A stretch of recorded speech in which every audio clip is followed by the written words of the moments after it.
Hello and welcome to another edition of Autocar India's Quick News, your weekly roundup of everything new in the automotive industry. Before we get started, a quick reminder to subscribe to the Autocar India channel and hit that bell icon to be notified of all the new and exciting videos coming out. We kick things off with Hyundai. The new Venue has been launched at a starting price of Rs 7.9 lakh. It is available in a total of 10 trims, including 2 N-line variants. Here is a look at the detailed price list. The second gen Venue is based on the global K1 platform and is 48mm taller, 30mm wider and with a 20mm longer wheelbase than before. Styling is boxier and more angular, with highlights being front and rear LED light bars, squared off wheel cladding and new 16-inch alloy wheels. The N-line trim gets more aggressive bumpers, side skirts, red accents, a new dual ridge spoiler, 17-inch alloys and dual exhaust tips. The cabin is much more premium than before. The most notable improvements include dual 12.3-inch screens, a new 3-spoke steering wheel, a revised center console and a blue-beige color scheme. The N-line on the other hand gets an all-black cabin with red accents and a steering wheel similar to the one in the Ioniq 5N. In terms of features, the new Venue gets ventilated front seats, level 2 ADAS, rear window sunshades and a 360-degree camera. Powertrain options continue unchanged. There's a 83 horsepower 1.2-litre NA petrol, a 116 horsepower 1.5-litre diesel and a 120 horsepower 1-litre turbo petrol. The NA petrol gets a 5-speed manual, while the turbo petrol comes with a 6-speed manual or a 7-speed dual-clutch automatic. The diesel gets a 6-speed manual but can now be optioned with a 6-speed automatic. Honda has launched a special edition of the Elevate called the ADV Edition. It can be had as a dealer-level fitment on the top-spec Elevate ZX trim. Here is a look at the price list. The ADV Edition gets orange highlights on the bonnet, grille, bumpers and on the 17-inch wheels, which are now gloss black. Several trim pieces have also been blacked out, including the grille surrounds, door handles, wing mirrors, window surrounds and roof rails. The ADV Edition is only available in Meteoroid Grey and Luna Silver in monotone or dual tone options. The cabin is now all black but with a dash of orange accenting. The seats also have orange stitching and embossed ADV logos, while there's a new unique ambient lighting setup. It also gets a 360-degree camera as a dealer-level fitment, but the rest of the feature list is the same as the ZX trim. The ADV is mechanically unchanged, powered by the 1.5-litre 4-cylinder petrol, mated to either a 6-speed manual or a CVT automatic. Tata Motors has begun dropping teasers of the new Sierra ahead of its official launch on November 25th. The teasers show the production-spec Sierra is visually quite close to the concept. Details like the thick B-pillars and rear windows that wrap around the roof, along with squared-off front and rear fascias, hark back to the original Sierra from the 90s. Teasers also reveal full-width LED light bars front and rear, large 19-inch alloy wheels, silver scuff plates and pop-out door handles. The interior has also been partially revealed with seating for 5, a large panoramic glass roof and triple screen setup on the dashboard. The digital driver's display shows a lane departure warning symbol, which confirms that it will get ADAS. Powertrains are yet to be revealed, but it is likely to borrow the Curv's 1.5-litre diesel, the new 1.5-litre turbo petrol that will also power the Harrier and Safari, and a new 1.5-litre naturally aspirated petrol. Mahindra has also begun teasing its 3-row electric SUV, the XEV 9S, ahead of its launch on November 27th. It is expected to borrow design cues from the XUV E8 concept Mahindra showed a few years ago. Teasers show brief glimpses of the LED DRLs and triangular LED headlights, angular tail lamps and even a panoramic sunroof.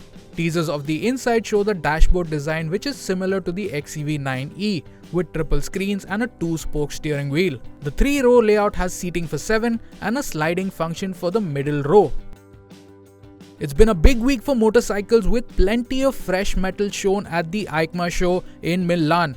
Let's begin with the Royal Enfield Bullet 650. It shares most of its underpinnings with the classic 650 but features signature elements like hand-painted pinstripes, metal tank badging and twin pilot lamps flanking the LED headlight. The digi-analog instrument cluster is also carried over and it gets adjustable levers. Power comes from the familiar 648cc parallel twin engine producing 47 horsepower and 52.3 Nm. The suspension is handled by a Showa telescopic fork up front and twin shocks at the rear.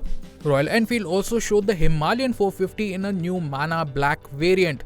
Essentially, this version has a rally kit as standard with the single piece seat and different tail section, and it also gets the cross-spoke tubeless wheels.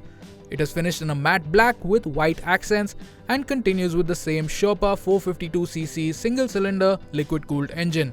Prototypes of the Himalayan 750 and Continental GT 750 were also at the show.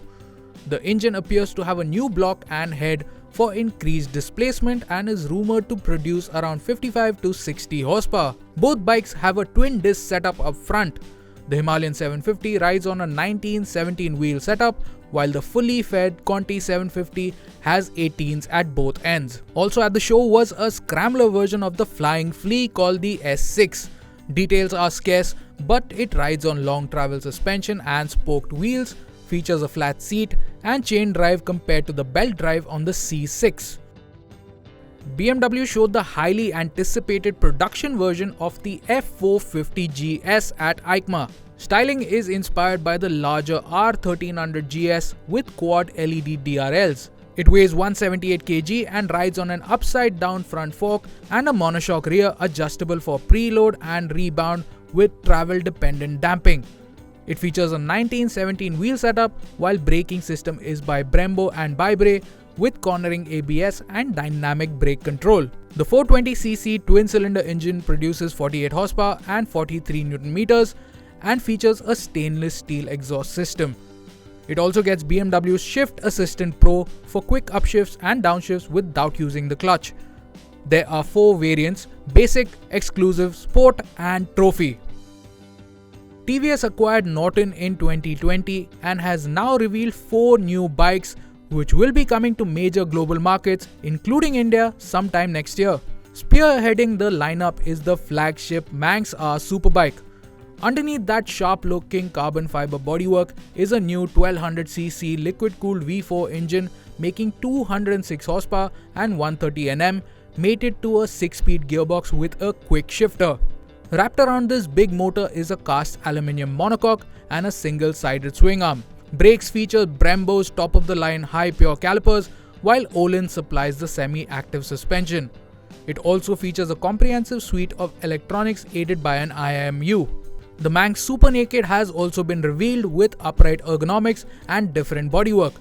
It features the same powertrain and electronics package as the Manx R, but uses a small fairing with LED headlight and flat handlebar.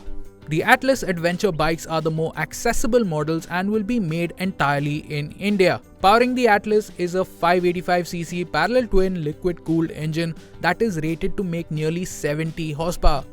Norton claims that the Atlas has Kawasaki Versys 650 levels of performance while being significantly lighter at around 210 kgs. It gets a steel trellis frame that shares its architecture with the BMW F450GS. The standard Atlas gets roughly 180 mm of wheel travel at both ends, while the Atlas GT gets 140. The former runs on 1917 cross-spoke wheels, while the latter has 17-inch alloy wheels. The suite of rider aids includes 4 riding modes with cornering ABS and traction control. These new Nortons are expected to come to India in the first half of 2026. Norton's parent company TVS showed a total of 5 new products, 3 of which are concepts. The TVS M1S is a new electric maxi scooter designed for the international market. It uses a 4.3 kWh battery pack powering a 12.5 kW motor for a claimed range of 150 km and has a full charging time of 3 hours with its onboard charger.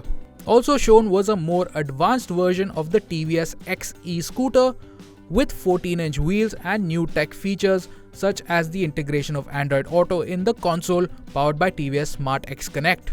The EFX30 is an electric naked motorcycle concept which TVS says has a next generation electric powertrain, but not many details were made available. The RTR Hyper Stunt concept is a sharply styled urban sports bike with a loud color scheme and is equipped with stunt riding accessories. The Tangent RR concept, on the other hand, is a revolutionary sports bike, TVS says, and it gets a monocoque subframe. It has really futuristic styling, but for now, many further details were not available.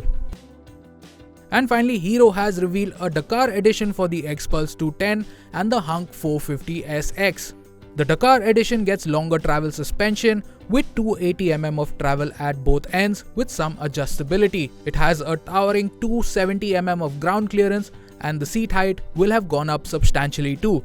The rest of the bike stays the same, with the 210cc single-cylinder liquid-cooled engine making the same 24.6 horsepower and 20.7 Nm.